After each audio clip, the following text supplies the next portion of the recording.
നമസ്കാരം. Offensive security എന്ന പേരിൽ ഇറാൻ തങ്ങളുടെ ചരിത്രത്തിലെ ഏറ്റവും വലിയ മിലിറ്ററി ഡ്രില്ലാണ് നടത്തിക്കൊണ്ടിരിക്കുന്നത്.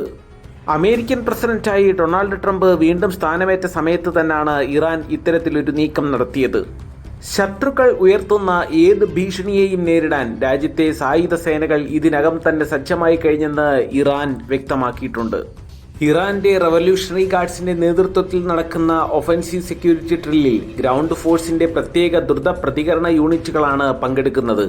അമേരിക്കയുടെ പിന്തുണയോടെ ഇസ്രയേൽ ഇറാനെതിരെ നീങ്ങുമെന്ന റിപ്പോർട്ടുകൾക്കിടയിലാണ് ഇറാൻ ഇത്തരത്തിലുള്ള ഒരു വലിയ മിലിറ്ററി ഡ്രില്ലുമായിട്ട് മുന്നോട്ടു പോകുന്നത്.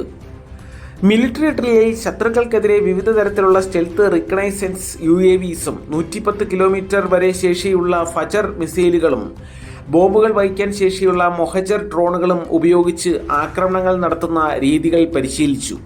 വടക്ക് കിഴക്കൻ ഇറാൻ പ്രവിശ്യയായ ഖൊറാസൻ റസാവിയിലാണ് ഇറാനിയൻ സൈന്യത്തിന്റെ പരിശീലനം പ്രധാനമായും കേന്ദ്രീകരിച്ചിരിക്കുന്നത്. തങ്ങളുടെ സൈനികരുടെ പോരാട്ടശേഷി വർദ്ധിപ്പിക്കാനും ഇറാനിയൻ സായുധ സേനകളുടെ പുതിയ ആയുധങ്ങൾ ലോകത്തിന് മുന്നിൽ പ്രദർശിപ്പിക്കാനുമാണ് തങ്ങൾ മിലിറ്ററി ഡ്രില്ലുകൊണ്ട് ലക്ഷ്യമിടുന്നതെന്നാണ് ഇറാന്റെ വാദം.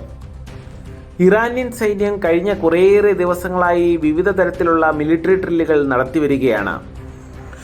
മധ്യ ഇസ്ഫഹാൻ പ്രവിശ്യയിലെ നദാൻസ് യുറേനിയം സമ്പുഷ്ടീകരണ കേന്ദ്രത്തിന് സമീപം വലിയ രീതിയിലുള്ള സംയുക്ത വ്യോമ പ്രതിരോധ അഭ്യാസമാണ് കുറച്ചു ദിവസങ്ങൾക്ക് മുമ്പ് ഇറാൻ നടത്തിയത്. 2015 ജൂലൈയിൽ അമേരിക്ക ഉൾപ്പെടെയുള്ള ലോകശക്തികളുമായി സംയുക്ത സമഗ്രമായ പ്രവർത്തന പദ്ധതി JCPOA എന്നറിയപ്പെടുന്ന ഒരു ആണവ കരാറിൽ ഇറാൻ ഒപ്പുവച്ചിരുന്നു.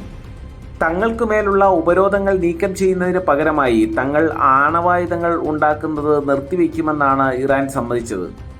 2018 മെയ് മാസത്തിൽ US ഈ കരാറിൽ നിന്ന് പിന്മാറുകയും ഇറാനുമേൽ വീണ്ടും ഉപരോധം ഏർപ്പെടുത്തുകയും ചെയ്തു. ട്രംപിനെ കൃത്യമായി വെല്ലുവിളിക്കുന്ന രീതിയിൽ തന്നെയാണ് ഇപ്പോൾ ഇറാന്റെ എല്ലാ നീക്കങ്ങളും. ഇസ്രയേൽ അമേരിക്കയോടൊപ്പം ചേർന്ന് തങ്ങളെ ആക്രമിച്ചാൽ അതിൻ്റെ പരിണിതഫലം എന്തായിരിക്കുമെന്നുള്ളതാണ് ലോകത്തിന് ഇപ്പോൾ ഇറാൻ കാണിച്ചു കൊടുത്തുകൊണ്ടിരിക്കുന്നത്.